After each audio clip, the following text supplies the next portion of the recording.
हमारी इस दुनिया में बहुत सारे जीव मौजूद हैं और आप लोगों ने ये तो सुना ही होगा कि जो एक बार जन्म लेता है वो मरता जरूर है, यानी कि कोई भी जीव इमोर्टल नहीं है। लेकिन अब ये बात सच नहीं है, क्योंकि साइंटिस्ट लोगों ने एक ऐसी स्पीसी ढूंढ ली है जो कि बायोलॉजिकली इमोर्टल है। जी हाँ, आप ठीक सुन रहे हैं, ये जीव जिसके बारे में मैं अभी बताने वाला हूं वो अपने आप से कभी मरता ही नहीं है। इस जीव का नाम है ट्यूरीटॉप्सिस डॉर्नी, जो कि एक तरह की जेलीफिश है। ये बायोलॉजिकली इमोर्टल घोषित कर दी गई है। इसे मारा जा सकता है लेकिन अपने आप से कभी मरेगी नहीं। जैसे कि एक इंसान अनुकूल परिस्थितियां होने के बावजूद भी बूढ़ा होने के बाद अपने आप मर जाता है, पर ये जेलीफिश अपने आप से कभी मरती नहीं है, अपने आप को रिजुविनेट करती रहती है। ये फैक्ट जान के आपको कैसा लगा, चैट सेक्शन में लिखना मत भूलिएगा। गाइस, आप लोगों ने फिजिक्स में ग्रेविटेशनल लॉ यानी गुरुत्वाकर्षण के नियम को तो पढ़ा होगा, लेकिन आज मैं आप लोगों को एक ऐसी शॉकिंग चीज बताने जा रहा हूं जो कि ग्रेविटेशनल लॉ को फेल कर देती है। जी हां गाइस, उस चीज का नाम है हीलियम।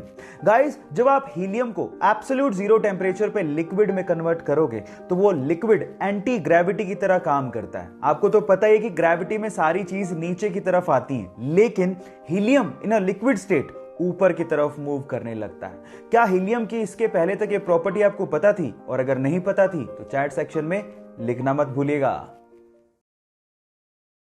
चलिए गाइस, आज मैं आपको हमारे शरीर से जुड़े 3 इंटरेस्टिंग फैक्ट बताता हूं। फैक्ट नंबर 1, हम लोग 300 हड्डियों के साथ पैदा होते हैं, लेकिन 18 साल की उम्र तक आते आते हमारी हड्डियां जुड़ के 206 ही रह जाती हैं।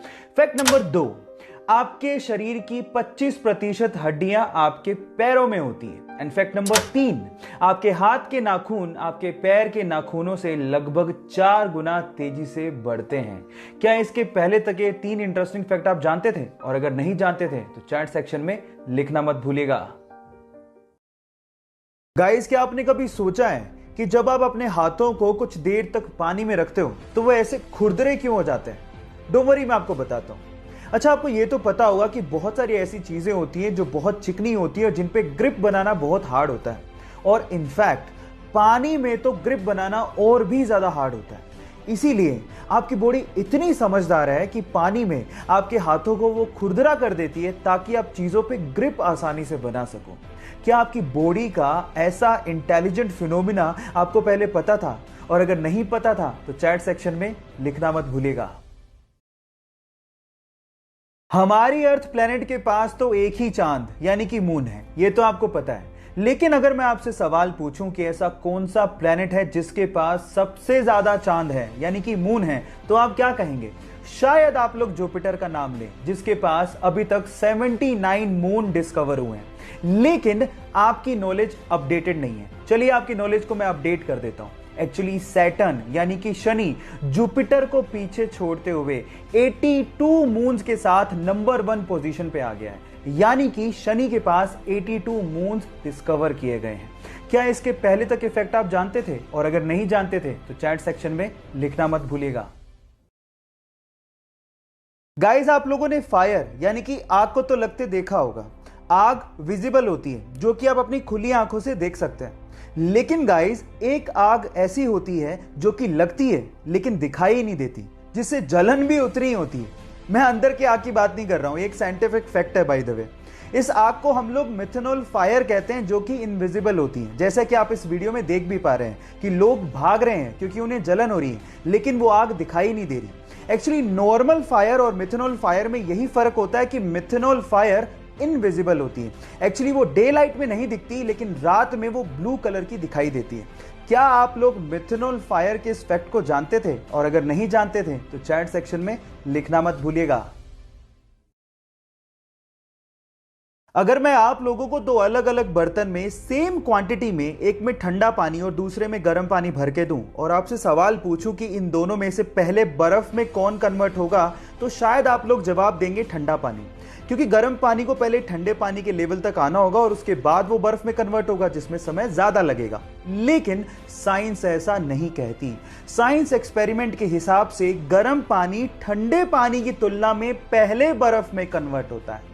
इस इफेक्ट को एम्पेम्बा इफेक्ट भी कहते हैं और इसे आप घर पे भी ट्राई कर सकते हैं। इस फैक्ट के बारे में क्या आप पहले से जानते थे? और अगर नहीं जानते थे तो चैट सेक्शन में लिखना मत भूलिएगा। गाइस, आप लोगों ने लेजर लाइट तो देखी होगी। अब हमको ये पता है कि लाइट एकदम सीधी लाइन में ट्रेवल करती है, बेंड नहीं होती। लेकिन लेजर लाइट को आप पानी के साथ बेंड कर सकते हो और ये काम आप घर पे भी कर सकते हो। मैं आपको बताता हूं कैसे। आप एक काम करिए, एक ट्रांसपेरेंट प्लास्टिक का बोतल लीजिए और उसमें नीचे से थोड़ी ऊपर एक छेद कर दीजिए। अब उसमें पानी भरिए। जब आप पानी भरेंगे तो छेद से पानी बाहर निकलेगा। अब बोतल की दूसरी तरफ से उस पर लेजर लाइट डालिए तो आप देखेंगे कि पानी के साथ साथ लेजर लाइट भी बेंड हो रही है, जैसे कि आपको वीडियो में दिखाई दे रहा है।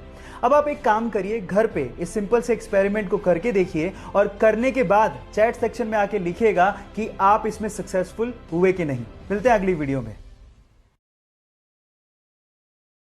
गाइस, आज मैं आप लोगों को अंतरिक्ष विज्ञान से जुड़े 2 इंटरेस्टिंग फैक्ट बताता हूं। फैक्ट नंबर 1, किसी भी फोटोन को सन से अर्थ तक आने में 8 मिनट 16 सेकंड का समय लगता है। लेकिन इंटरेस्टिंग बात यह है कि उसी फोटोन को सन की कोर से सन के सरफेस तक आने में 40,000 सालों का समय लगता है ना इंटरेस्टिंग। फैक्ट नंबर 2, मंगल ग्रह लाल क्यों है? उसका रीजन क्या है? उसका रीजन है जंग। मंगल ग्रह की सरफेस पर फेरस ऑक्साइड प्रेजेंट है जो कि जंग यानी कि रस्ट बनाती है और वही रस्ट उसके एनवायरनमेंट में फ्लोट होती रहती है, जिसकी वजह से मंगल ग्रह आपको लाल दिखता है। ये दोनों फैक्ट आपको कैसे लगे चैट सेक्शन में लिखना मत भूलिएगा। हमारी दिल्ली के कुतुब मीनार के परिसर में एक लोहे का स्तंभ बना हुआ है और वो स्तंभ 1600 साल पुराना है। बावजूद इसके आज तक भी उस पर जंग नहीं लगी है। इस वजह से वैज्ञानिकों के लिए वो किसी अजूबे से कम नहीं है। एक्चुअली इसे 1600 साल पहले चंद्रगुप्त मौर्य की याद में उनके पुत्र कुमार गुप्त ने बनवाया था। सन 1998 में आईआईटी कानपुर के एक प्रोफेसर ने इसके कारणों का पता लगाने की कोशिश करी और बताया कि इसे पिघले हुए आयरन यानी कि पिग आयरन में फोस्फोरस को डाल के बनाया गया था, जिसकी वजह से इस पे आज तक जंग नहीं लगी है। अब इससे पता लगता है कि प्राचीन काल में भी भारत के पास धातु विज्ञान की बहुत ज्यादा समझ थी। क्या इसके पहले तक के फैक्ट आप जानते थे? और अगर नहीं जानते थे तो चैट सेक्शन में लिखना मत भूलिएगा। Thank you for watching my video.